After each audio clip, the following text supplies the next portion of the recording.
Hello, everybody, and welcome to this latest in the ValuesJam guest session series. And Pascal, welcome. Please introduce yourself, the great work that you do, and also how people might get hold of you. So my name is Pascal Kolbe.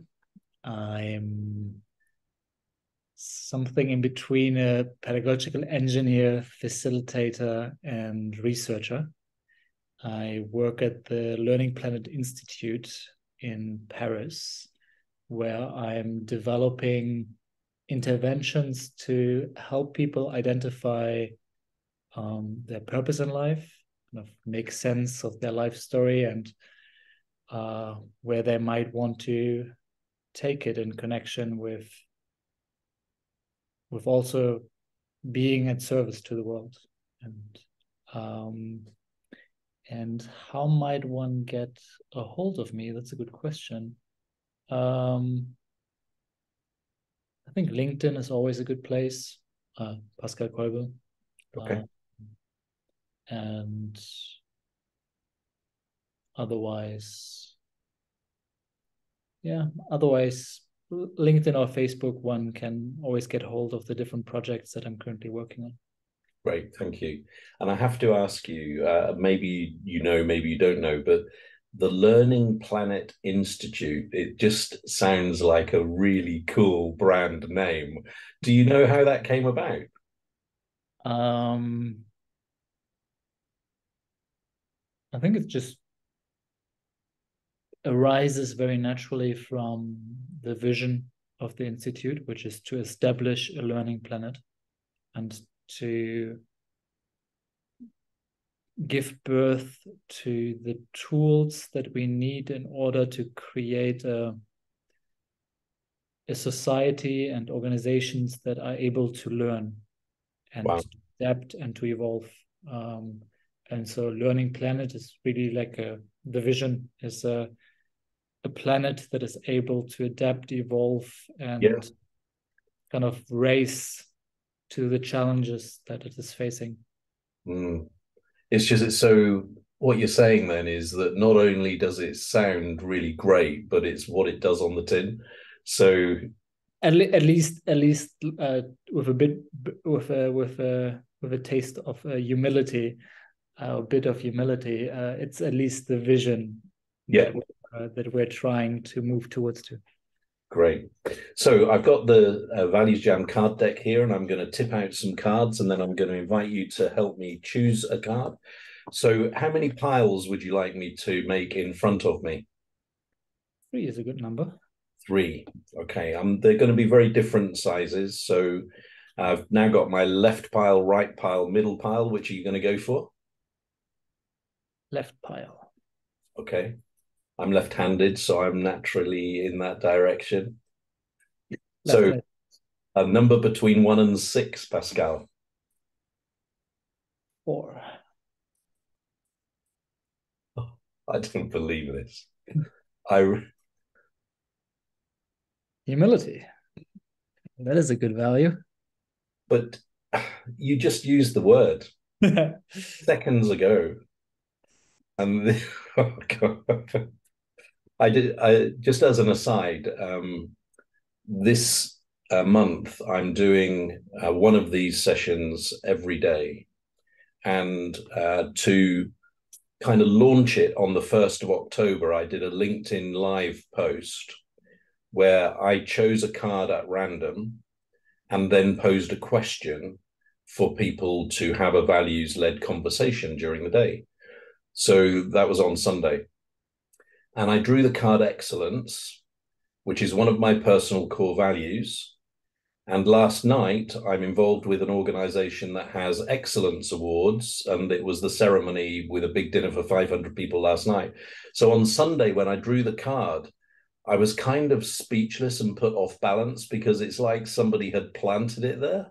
And now I feel a bit the same because just seconds ago you've used this word and now here it is again. So let's enjoy this. So the first question is this: what does humility mean? And what does it look, feel, and sound like? Hmm. I go first? Yeah, it was a question to you. I think humility is actually one of the kind of core virtues that comes up in Stoicism, comes up in lots of different spiritual traditions. And to me, humility is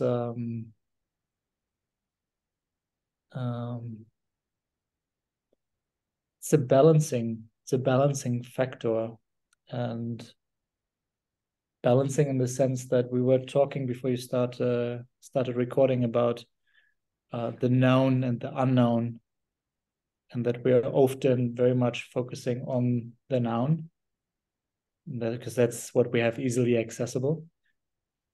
And I think humility is something that is kind of like a balancing factor that allows us to say, okay, what we currently know might not be all. There might be a lot of different things around it that are not within reach. And so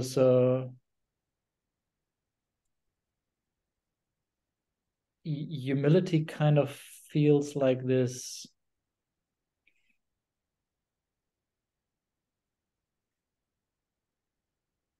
grounding element that takes you back onto earth, realizing that you don't have all the answers, that you don't have all the control and power to let's say you want to reach something, want to change something in the world, like create the learning planet.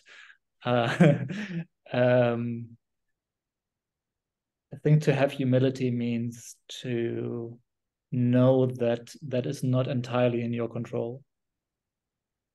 Yeah, I think that's a really great start, because when I started to think about humility while I was listening to what you were saying, I was struggling. And I find it easier to think about the opposite of humility in order to help me understand what humility is, because I started to think, well, when you think you know everything, that's kind of the opposite of humility. When you're focused on your own importance, that's the opposite of humility. And I think your words of grounding and centering, and I've added relativity in there as well. This kind of, I'm getting a picture actually of viewing yourself as if you were somebody else, and seeing yourself as just a small part of everything, to help you understand how that you should behave, rather than sometimes when we are ourselves, not looking at ourselves as if we were somebody else, we kind of get consumed with ourself, and everything else becomes in the distance. And then we definitely do not have humility in that situation. But let me ask you this, because there's I made a note as well. So whilst it's those things that you've talked about and the ones that I've kind of just reinforced now, at the same time, I don't think that it's anything to do with self-deprecation. So it doesn't go that far. So I think you can have humility, but still have a sense of confidence, but not misplaced confidence.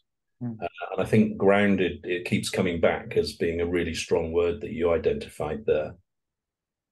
And what about if you think about those metaphors, when you think of humility, what images or feelings or sounds come to mind for you?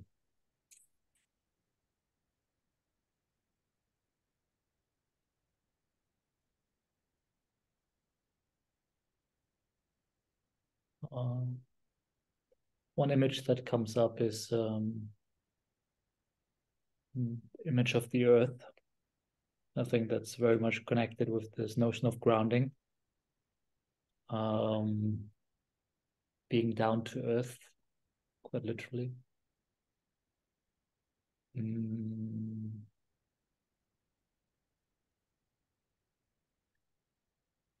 connection with this notion of not being self-centered and through like self-centeredness as a kind of myopic view of the world. Then the opposite to me would be another image that comes up is a monk. So a monk that walks kind of like on the barefoot on the earth. Feels like some kind of embodiment of that value. And it's funny that you mentioned the monk and the bare feet on the ground, because my image was of a child naked in nature.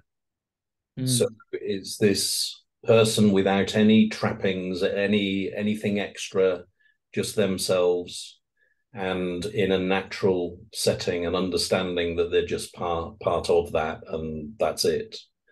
And then music, I've got I'm not sure what style, but it's gentle. It's not overpowering. It's not saying, listen to me. It's just there. And then the other two feelings, one is being at peace. And again, when you said the monk, that kind of, I was like, yes, that fits with that. But then also a strange sense of strength, actually. So if that's possible, to feel at one, very peaceful, very relaxed, but at the same time really strong and balanced and kind of difficult to knock over kind of thing. There's the image that you used of the child I found very interesting, because I think there's a parallel to be made with the monk, in the sense of that a young child has no construct of self. Right. And the objective of a monk is to get into a healthy relationship with any kind of construct of self. Yeah. And so there's the same kind of project. And I think with the notion of strength that you brought up and peace, like it feels like there's a real connection to reality, that one is what I said earlier about known and unknown. One is not just looking at the known, one knows that there are factors in the unknown. One might not know what they are, but one is not afraid. I think often fear leads you to just focus on the known. Yeah. And so you don't face this side because it's just too scary. And even so, humility kind of makes you like at least focus your gaze in this direction. And even though you still don't know what it is, you might be more open and receptive to actually slowly discerning what arises. I think that's a great point. And you're making me think that, because I think what you've just described is when you attach less importance to the known, the unknown becomes less scary. Because if let's take the opposite. If the known is really, really important to you, the temptation is to hold on to it more strongly. Therefore, you're less likely to be encouraged to look at the unknown, right? Whereas if you're not so attached to the known, then it frees you up to be more ready to look at the unknown. So what you just described made that happen. I'm wondering about the question of importance, because I wonder if does one consider the known to be less important when one acknowledges the presence of the unknown? Is that like a trade-off? Yeah. Of like or is that more like transcending?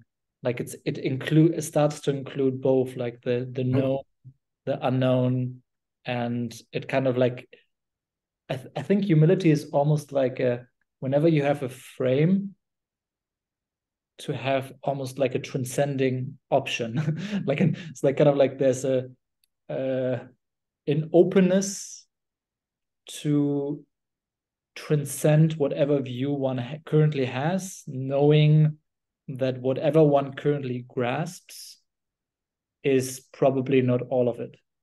Yeah. I think that's a better way of putting it, actually. And it makes me think back to that, when I was talking about looking at yourself as though you were somebody else, that it's a similar kind of transcending. You go above looking at the whole rather than be in it and maybe lost or not sure where you are.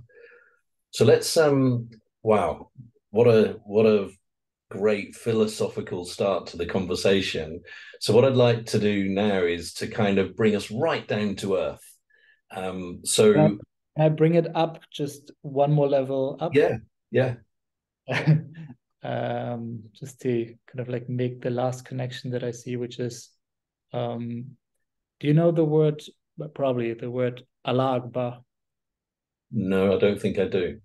In Islam, when you pray, you say Allah Akbar. Okay. Nowadays, we connect it to people exploding themselves, but Allah Akbar is often translated as God is great. Okay. But the actual translation is God is greater. And the focus is really on the greater. And so during every prayer during the day, you repeat again and again and again, God is greater. Mm-hmm. So whatever conception you have currently made of God, like you have this moment where you're like, I understand God, Allah Akbar. Yeah. The frame, I allow something bigger to emerge. Mm-hmm. I have this constant movement towards being able to grasp more and more and more of the essence of God, of reality, of the world. And to me, that's really like the essence of humility, I would say, is like this always knowing that there's more and there's like a bit more to grasp to reality, and that we don't have all the puzzle pieces, and that it's impossible to have all the puzzle pieces. Yeah. And so a couple of things there. First, I'm assuming that humility is a trait across all religions. I'm not an expert on religion, but it feels like the religions I know a little bit about, they all have in common that people should have humility. And what you've just described is a great practical way to achieve that, because you're always reminding yourself that there's something greater than you. But it's also made me think about how there's a parallel with what we were talking about just now with the known and the unknown, because what I think we've done is transposed the unknown for God in this situation. And the same applies, because once you accept that there is the unknown and it's bigger than you and you might not understand it, it encourages you to have humility. And so I'm not a religious person. I deeply respect the way that religions encourage people to be good most of the time. And I think we perhaps lack humility currently compared to previous generations because of a reduction in attachment to religion and other things. When I was growing up, I pretty much thought that most scientific discoveries were done and that we know pretty much most things that are interesting about the world. And only like 10 years later, I can already say that that is pretty much bullshit, that we know very little about the world and how everything is working. And there's always more to learn. Mm. So let's, if I may now, Pascal, let's get really grounded. And so here's a question. Where have you noticed a lack of humility? In myself and in my environment, or? Not necessarily. So it could be an observation you've made, something you've heard about. It can be anything.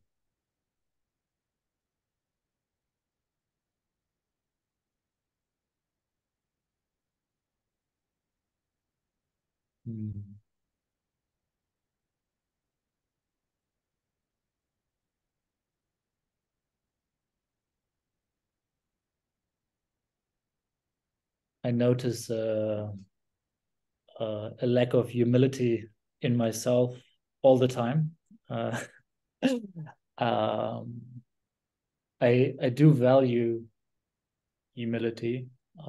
It's never shown up in as any of my core or top values, but I do value it. And for me, the opposite of that value that came up when it's not expressed, when it's lacking, feels like arrogance. Yeah. One way of how it expresses itself. And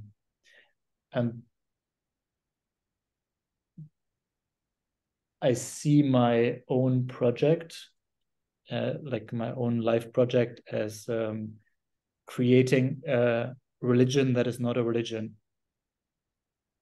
Which you could also say is like basically which doesn't fall into the same traps as what religions tend to do.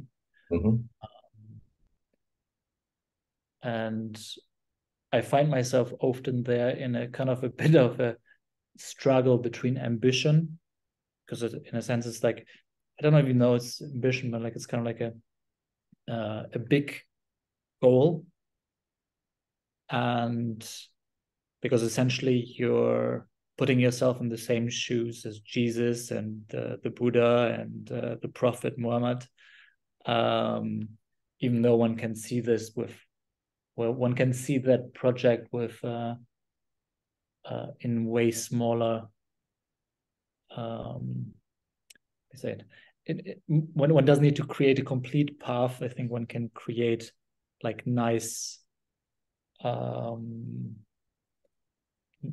additions that are accessible to people and that help them. Like one can create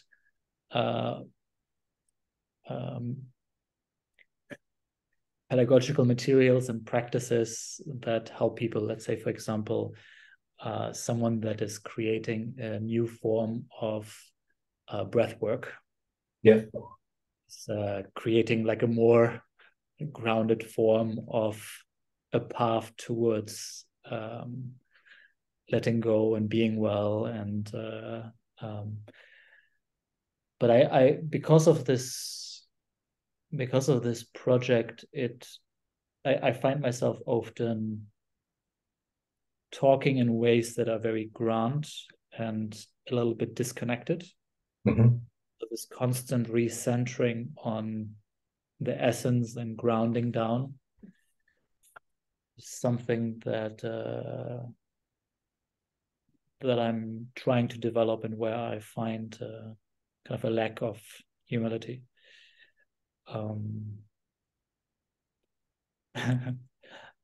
And then just for fun, whenever I'm writing American proposal for grants, because everything needs to be brilliant and shiny, and they don't seem to read humility well. It seems to be misinterpreted as weakness, and yeah, and it's that that first came to my mind was leaders in the world, and particularly in the area of politics, but also in organizations. And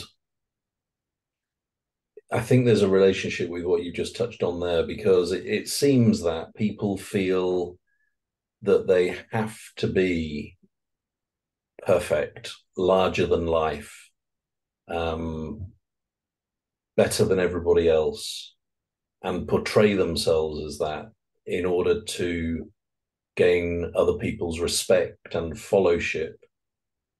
And that, I find that really disappointing, because I've known some really talented leaders who are not like that at all, but they're quieter, they get noticed less, but that doesn't necessarily mean that they're less effective. And something attached to that is that it confuses me that many people consider that the leader is the most important person. Because for me, it's a really simple question of math. You know, if you've got an organization of 1,000 people and you've got one person who is the leader, if they perform really well, but the 999 do not, versus the other way around, it's plain to see, isn't it? I'm oversimplifying it to make a point. So yeah, that whole leadership thing came through for me as a lack of humility. And now you're just making me ask another question, which is, so in the political arena, why is that? And is it a case of taking advantage of people who are malleable, will follow easily? I don't know what it is, but is that why leaders feel the need to act without humility? I'll take advantage of a card that I have lying on my on my desk, which is a card. I always make cards to remind myself of different things, and so it reads here: power over, power with, power towards, and power within. And I think the notion that we have of power in our culture at the moment is mainly this one. It's power. And power over is really, I'm stronger than you, I'm going to dominate you, I'm going to control you. And in that case, you need to be the one that is showing that strength. And showing that strength of being all-knowing, all-powerful, or at least more powerful than you, and more knowing than you, in order to justify the control that I have over you. And if you look at the other ways of having power, of leadership, which is power with, which is essentially you are facilitating the people around you to move towards something. I think it's also very connected to, and I might be confounding it a little bit with power towards. Power towards is like when you have a purpose that you move towards to. And like what I'm trying to do in terms of educating people to move, to identify a purpose, and then with facilitation techniques help them to move towards Mm-hmm. this. And then lastly, there's also power within, which is maybe more connected to humility and to emotional regulation and being able to, I know that I can handle all of these situations. Mm-hmm. And what's interesting is often that if you have a lot of power within, you don't have this kind of like toxic expressions of power over. Yeah. This is often used to cover up a version of I'm not good enough. I'm laughing, Pascal, because when you paused, in my head, I had cover up insecurities. Yeah, exactly. Yeah, some version of I'm not enough. Yeah, yeah. Yeah, I'm not Let powerful. me, let me ask you a question about your four boxes. Yeah. Have you ever considered two axes using some of those elements and then creating four boxes as a result of two axes? Yeah, I mean they're already kind of like you could say something of like external, internal. Yeah, There's something that can be done. I mean, I read it as a list originally, and then I put it like this because it seemed to make inherent sense. And there's some like it adds some information essentially that yeah. like there's power over and then power towards and power within. Like I don't know. One could probably with a bit of thinking Yeah. find axes at least. And so you're familiar with the concept of servant leadership, right? Yes, yeah. And this is something that I remember being really struck by. In fact, I don't know if it was called servant leadership at the time, because this is when I was running hospitality businesses. So in a hotel, I remember when people used to join the hotel, I told them three things. The first was congratulate yourself because you're the best person we saw for this job, and that's why you're joining us. And sometimes, people forget that bit. The second bit was if you need to break the rules to keep a guest happy, do it, and then quickly tell your boss so that we can deal with it. And then the third thing was just to give you the context, this was a 200-acre estate, five-star hotel, championship golf course, beauty spa, beautiful grounds. And so the final point was enjoy yourself while you're working here, because if you cannot enjoy yourself in an environment like this, there's got to be something wrong with you. So those three things were the welcome. And my attitude in that role was that it was the people, the employees in front of the guest that had the biggest impact on the guest. And they were the most important. And so my job was really to create an environment in which they felt confident and they could perform at their very best. That's all my job was. And so there's something about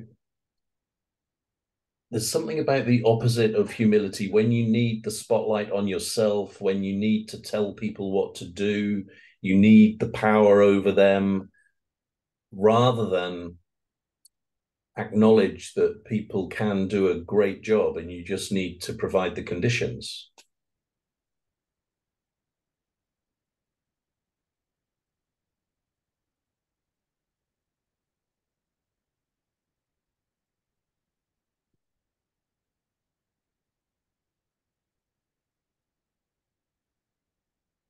Yeah, there's something.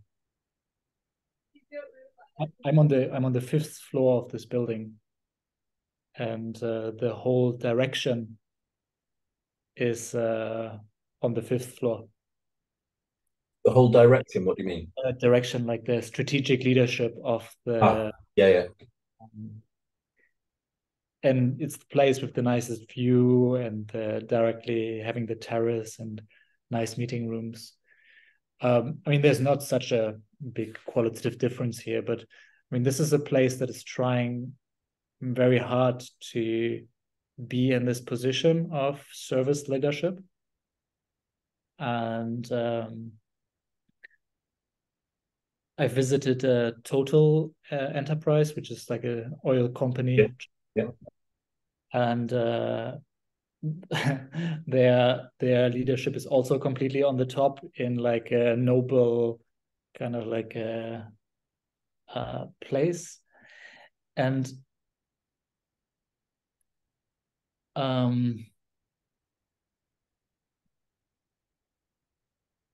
for politicians as well, I mean, there's this seeing yourself at the top rather than seeing yourself at the bottom supporting. And I think there's something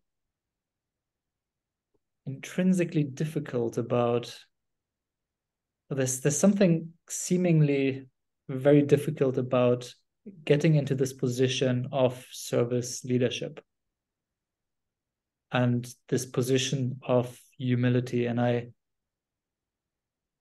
maybe one thing that I could see is that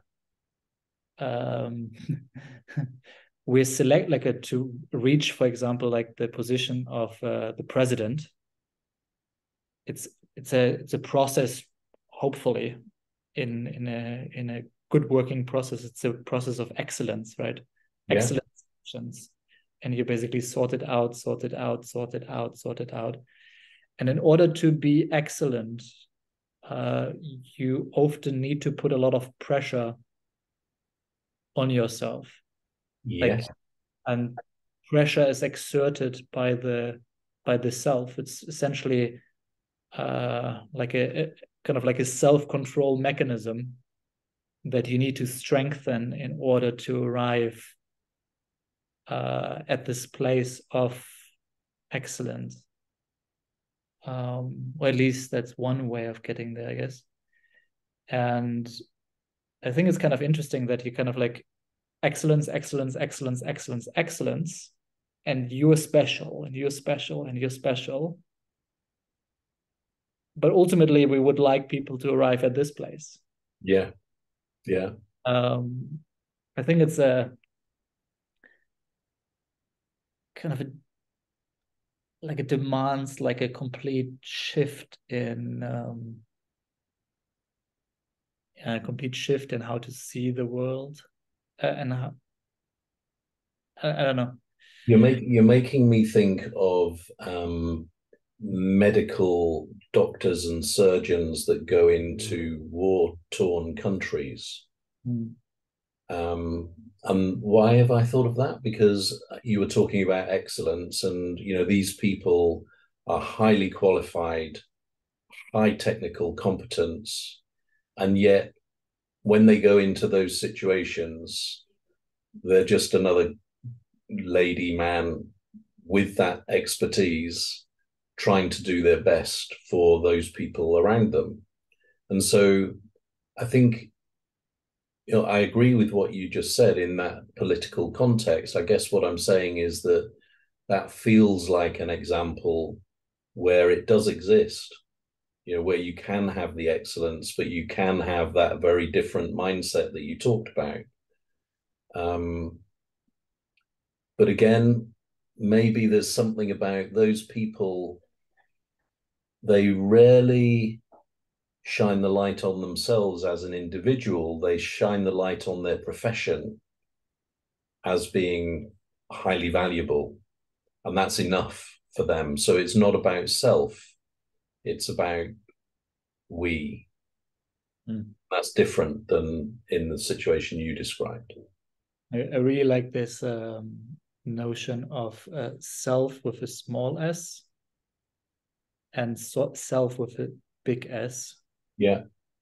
So self with a small s is like when you're kind of like turning around in your head and it's like me, and like fear-based. And then self with a big S is like, what is your larger self context? What is the largest self that he can possibly conceive of, Mm-hmm. which is more like love-based and compassion and including. Mm-hmm. And when you were talking about the doctor, like the two kinds of doctors, because there's also the doctor with the small s self context, which is like the I don't know, the surgeon that is extremely high paid and that is going for the highest possibly paid job with the highest possible status. Yeah. That's for me one. And then there's the I offer myself in service Yeah. of others. Yeah. I think you need to have a particular kind of mindset, and like you need to have that humility. You need to have that. Yeah, you need to make it about the profession and not about yourself. Mm. And then going back to politics, there's something here about maybe there's a correction needed because I don't really have the evidence for this, so it's just intuitive, but it feels like in, let's say, 60 years ago, more politicians were in politics to be of service to communities and to citizens, and they were basically honorable people.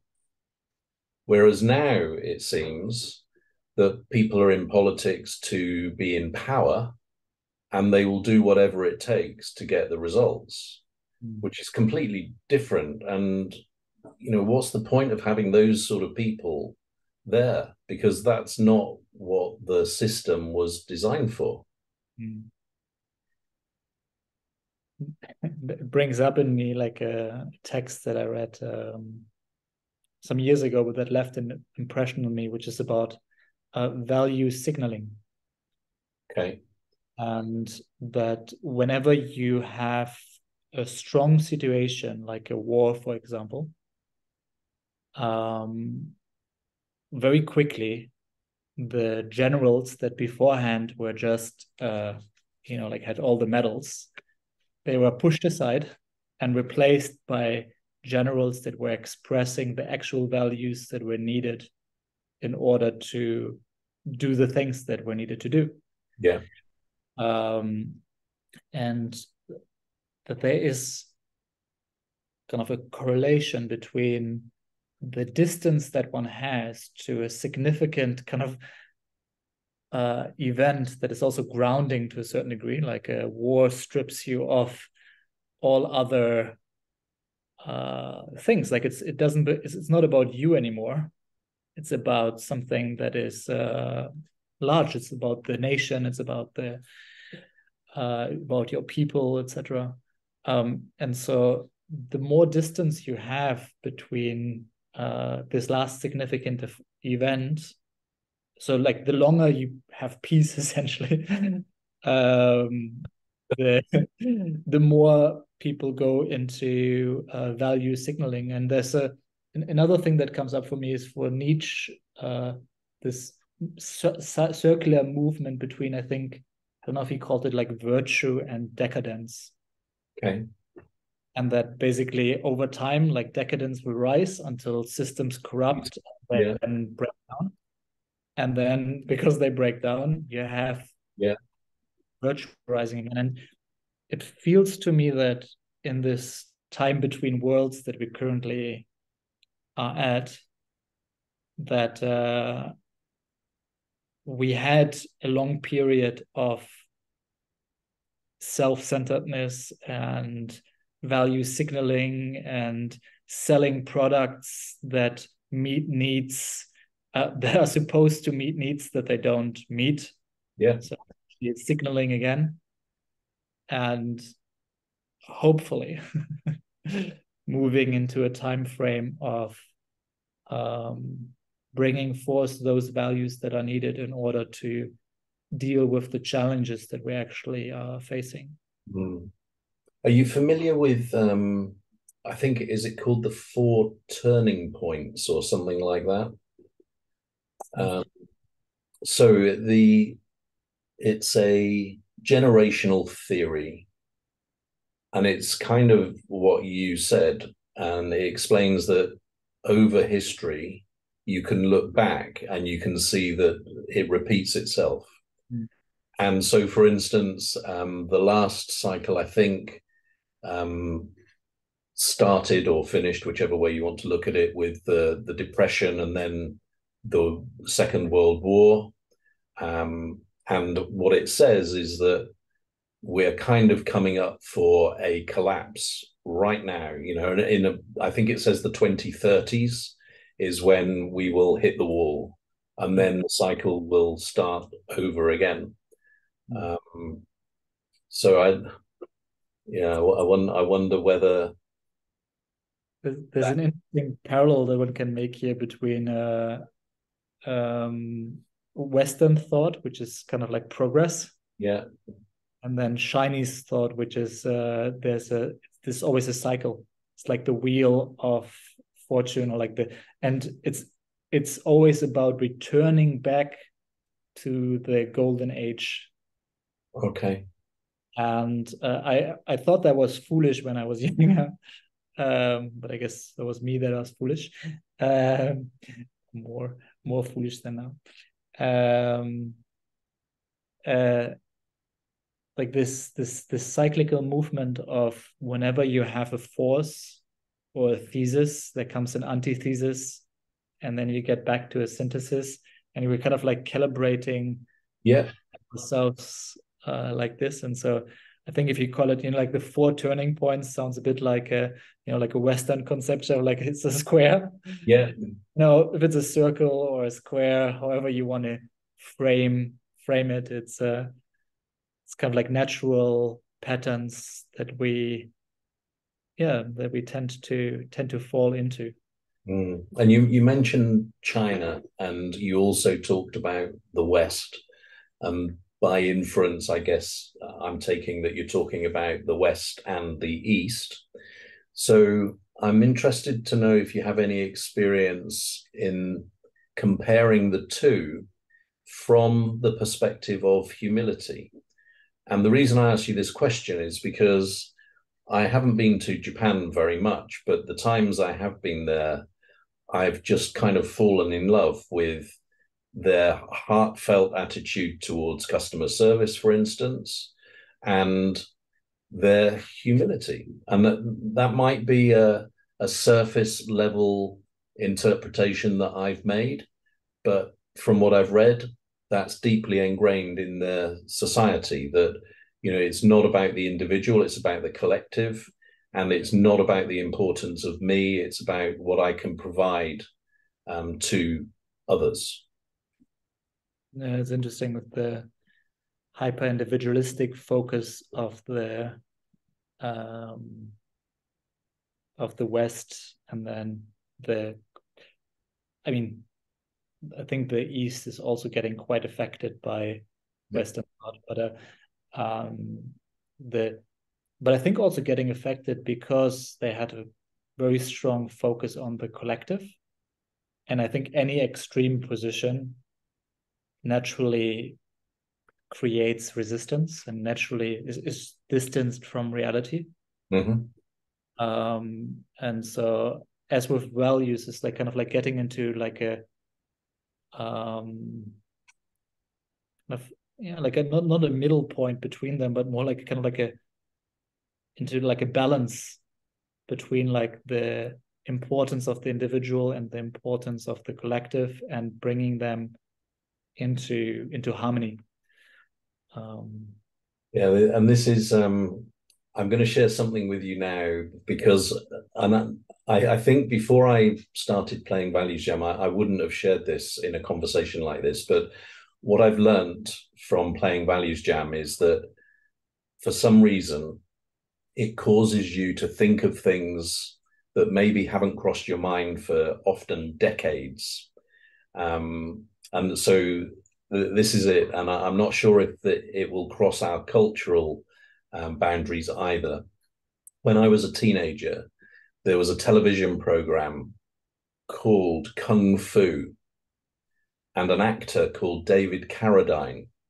who played this Oriental guy in America who was very gentle but had super kung fu martial arts skills. And basically the storyline was he would go about his business really peacefully and politely. Then he would get abused by people and he would take it so far and then he'd beat the shit out of them. And so what brought that to mind is, you know, the bringing together of having humility, but also having that strength to be able to deal with it if you absolutely have to and you're pushed to it. So I'm sorry if it doesn't kind of resonate, but it does. It does. It actually resonates with. There's a thing that is often misinterpreted, or maybe I might be the one misinterpreting it. But let's just say I like this interpretation better. There's a saying from Jesus that the world belongs to the meek. Yeah. And mostly it's translated as meek, as like kind of more like making yourself small. Yeah. Like almost like powerless, right? Like the sheep, I think it's often like translated as like the world belongs to the sheep. Yeah. There's some interpretations that are going to the root of the word meek, and the word meek is connected to this notion of the unsheathed sword. Okay, yeah. The sword that is still inside of the scabbard. Yeah. And so when Jesus says the world belongs to the meek, it means people that have the force to use a weapon, but they deliberately don't. I love that. That real strength is essentially knowing that you are powerful, but not abusing that power. And I found that like a very powerful statement, because also it points a way towards a sort of healthy masculinity, where it's not wrong, and a healthy relationship with power. Yeah. It's not wrong to have power, to desire power just for itself in order to fill a hole and have power over. Okay, I can argue that is maybe a bit toxic, but or like unhealthy for you and others. But for example, to protect what is dear to you or to realize anything, power is necessary. Yeah. Power, but seeing power as as kind of the currency of self-actualization is, I think, it's a richer way of seeing it, and of getting into a more healthy relationship with power. And actually now, like, we're talking about humility, so it's like the relationship between humility and power is also a very interesting one. And so first, thank you for that interpretation of meek. And I have a colleague who is a linguist, and so I'm going to share with her. She will love that. And then when you were talking about power, I didn't mean to be impolite, because I was on my phone. And the reason why was because you reminded me of a quote by Martin Luther King, and I wanted to be able to get it right. And so what he says is this: power without love is reckless and abusive, and love without power is sentimental and anemic. Power at its best is love implementing the demands of justice, and justice at its best is power correcting everything that stands against love. Yeah, it's beautiful. So those two quotes, I think, are a great way to bring our values jam to a close. But there is one final question, Pascal, for you, and that is this. What are you encouraged to do differently about humility as a result of our conversation?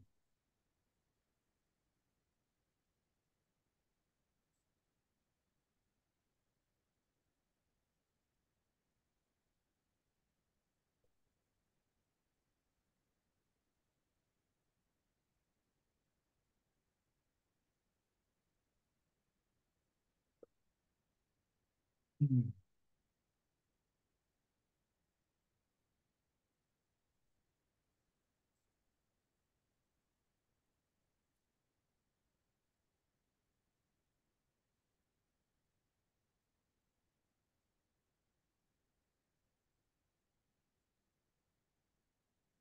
I think there's something for me to think about the relationship between humility and power. And I'm really liking the Martin Luther King quote about the balance of these different values. Um,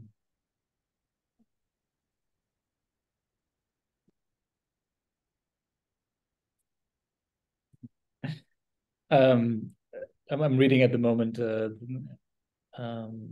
book that is called Old Path, White Clouds.